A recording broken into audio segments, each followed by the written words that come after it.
வணக்கம். தொடர்ச்சியாக ஆபாசத்தை அள்ளி தெளித்து வரும் பிக் பாஸ். ஏன் இந்த ஆபாச குப்பை இன்னும் தடை செய்ய முடியல?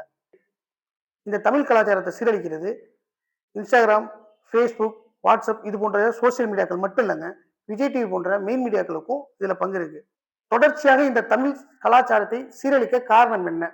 இந்த நிகழ்ச்சியில் விஜய் சேதுபதியின் தற்போது நிலை என்ன? இதை பற்றி தொடர்ந்து பேசுவோம். வீடியோ பிடிச்சிருந்தா லைக் பண்ணுங்க. அப்பதான் நிறைய பேருக்கு ஷேர் ஆகும். சப்ஸ்கிரைப் பண்ணுங்க.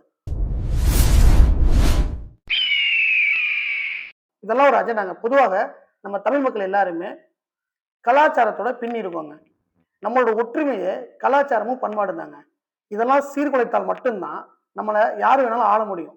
அப்படிங்கிறதுக்காக நம்மளோட கலாச்சாரத்தை, ஒற்றுமைய, பண்பாட சீர்குலைக்கிறதுக்காக நமக்கு அறியாமலேயே நம்மளை சுற்றி நிறைய திட்டங்கள் செயல்பட்டு கொண்டு இருக்குங்க. அதுல ஒரு சில திட்டங்களை இது போன்ற மீடியாக்கள் மூலமா செயல்படுத்திட்டு வராங்க. அது என்ன மாதிரியான திட்டங்கள் அப்படின்றதெல்லாம் தொடர்ந்து அடுத்தடுத்த வீடியோல பார்ப்போம். இப்ப இந்த பிக் பாஸ் எடுத்துக்கிட்டீங்கன்னா முழுக்க முழுக்க ஆபாசம் நிறைந்த நிகழ்ச்சிங்க. அதாவது தமிழ் கலாச்சாரத்துக்கு எதிரான விஷயங்களை தாங்க அதுல செஞ்சுட்டு இருக்காங்க. ஒரு ஆணும் பெண்ணும் சபைன்ற பேர்ல ஒரு ஆணும் பெண்ணும் ஒன்னா ஒரே கட்டில படுக்கிறது, ஒருத்தவங்க மேல காலை போட்டுக்கிறது, ஆண் வந்து பெண் மேல, பெண் வந்து ஆண் மேல காலை போட்டுக்கிறது, முத்தம் கொடுக்கிறது, கட்டி பிடிக்கிறது, ஒரு ஆண் பெண்ணோட அக்கல்ல விட்டு நோண்டுறது, உறுப்புகளை தடவுறது, தொப்புளை காட்டுறது, துப்பையை காட்டுறது, டபுள் மீனிங்ல பேசிக்கிட்டு இருக்கிறது, அரைங்குறைமை ட்ரெஸ்ஸை போட்டு அலையிறது, இதெல்லாம் நம்ம தமிழ் கலாச்சாரத்திற்கு எதிரான விஷயம். இதை மட்டுமா பண்றானுங்க? புரணி பேசுறது, சாதிய வன்மைன்னு சொல்லுவாங்க, அது மாதிரி ஏற்றத்தாழ்வை பேசுறது, வக்கிரமான விஷயங்களை பேசுறது, குடியை எப்படி கெடுக்கிறாங்கிற மாதிரி கூட்டு செய்தி பண்றது, கூட்டு குடும்பம் வந்து புரணி பேசுறது, இது மாதிரியான வக்கிரமான நிறைய விஷயங்களை தொடர்ந்து இந்த பிக் பாஸ் பண்ணிக்கிட்டு தாங்க இருக்காங்க. இதெல்லாம் ஏன் நம்ம யோசிச்சு பார்த்தோம்னா, நம்ம மக்கள் எல்லாரையுமே தற்குறியாக்க தற்குறியாக்குறானுங்க. சிந்தனைய தப்பா விதைக்கிறானுங்க. இப்ப இது ஒரு குடும்பமா உட்காந்து நிகழ்ச்சி பார்க்கும்போது ஒரு குடும்பத்துல இருக்க மொத்த பேரையுமே சீரழிக்கிறது தாங்க இந்த ப்ரோக்ராம்.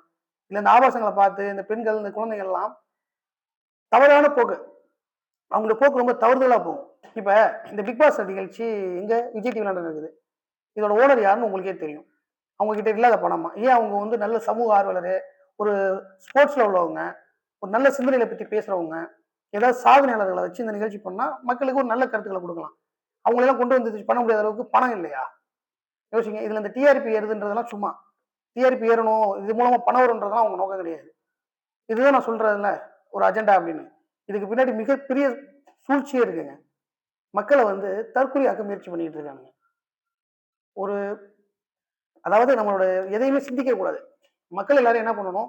முட்டாளாகணும். எதை பத்தியுமே சிந்திக்காம நம்மளோட சிந்தனைகளை எதிர்மறையா மாத்தி ஒரு தவறான போக்குல போனாதான் நம்மளால அதுக்கு அடிமையாயிட்டோம் அப்படின்னா, நம்ம பிக் பாஸ்ல இது மாதிரி நிறைய நிகழ்ச்சிகள் பல ஊடகங்கள் கொடுத்துட்டு இருக்கு. இதோட ஓனர்லாம் பாத்தீங்கன்னா நம்ம தமிழா இருக்க மாட்டாங்க. அதுல உங்களுக்கு புரியும் நினைக்கிறேன்.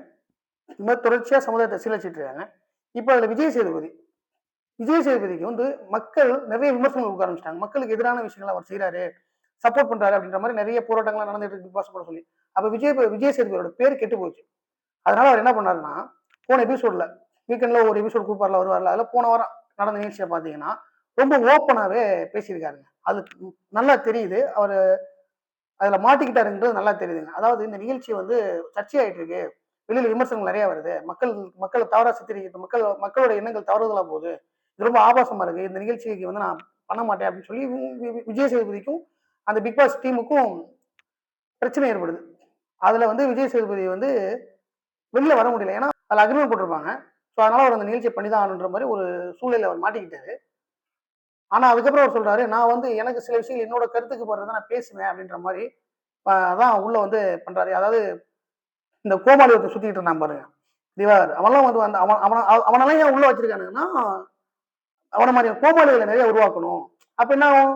இந்த மாதிரி கோமாளித்தனம் பண்ணா, முட்டாள்தனம் ஏதாவது பண்ணிக்கிட்டு இருந்தா, ஆபாசமா ஏதாவது பண்ணிக்கிட்டு இருந்தா, ஆபாசம் மட்டும் ரீல்ஸ் பண்ணா, இந்த பலூனை பிடிச்சி அமுக்குறது, இந்த மாதிரிலாம் பார்த்தோம்ல, இந்த மாதிரிலாம் பண்ணா நம்ம செலிபிரிட்டி ஆயிடலான்னு இந்த சமுதாயத்தை வேற ஒரு பாதையில, வேற ஒரு போக்குல தள்ளி விடுறானுங்க தான் இவனுங்க. ஸோ இவர் வந்து என்ன பண்றாரு, அந்த திவாகரை வந்து வெளில துரத்தி விடுறாரு.